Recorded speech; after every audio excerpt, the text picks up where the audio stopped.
Welcome to One True Champion. Kristen Keith alongside Big 12 insider Wendell Barnhouse.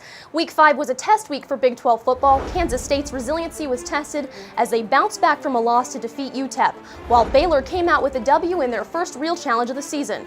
But our lead story comes from Lawrence, Kansas, where the Jayhawks have fired head coach Charlie Weis. Well, Kristen, after 2 seasons and 4 games under Weis, Kansas just wasn't showing any improvement. In 2 games against Power 5 schools, Texas and Duke, the Jayhawks managed just 3 points. And in this day and age, losing can be a bit more tolerable if you're at least entertaining and scoring points.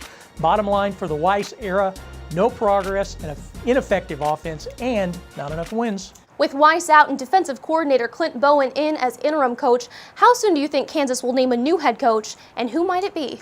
Well, after 2 coaches in just 5 seasons, they really need to get this hire right now. I think that they're going to conduct a typical national search, but I think they'll look for a top offensive assistant because in the Big 12, you have to move the football and score points. Now, I could throw out some names, but I'd be guessing just like everybody else. But I don't expect a coach to be named until the season is over.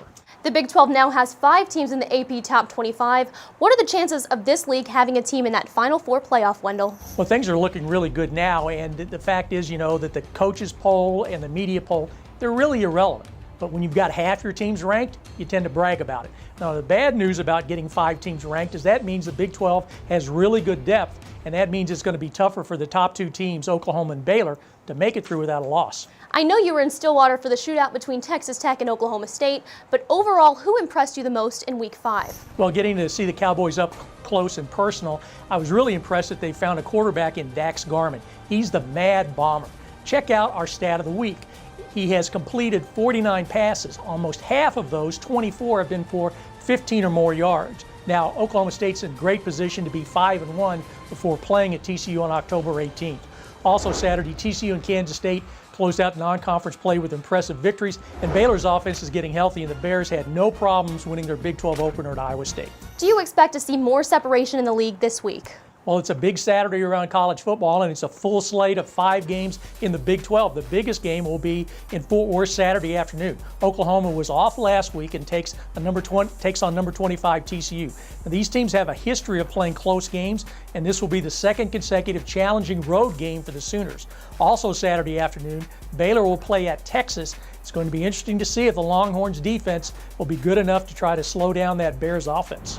Before we leave you, we both pulled some of our favorite moments from the weekend. In this video, Bryce Petty, who might I remind you weighs 230 pounds, hurdles an Iowa State defender for this 16-yard touchdown. Pretty nice hurdle from a quarterback with that kind of size. He's obviously been practicing.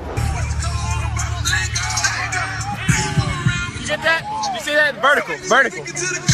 And here's a look at our favorite touchdown celebration of the weekend. Well, Kristen, we've heard of play fakes and pump fakes. Well, this was a celebration fake. After throwing a touchdown pass, TCU quarterback Trayvon Boykin and backup Zach Allen kind of went old school after faking the typical leaping body bump. They just went with a handshake. It's a much safer way to celebrate, guys. That's a wrap for today, but we'll see you next week for another edition of One True Champion.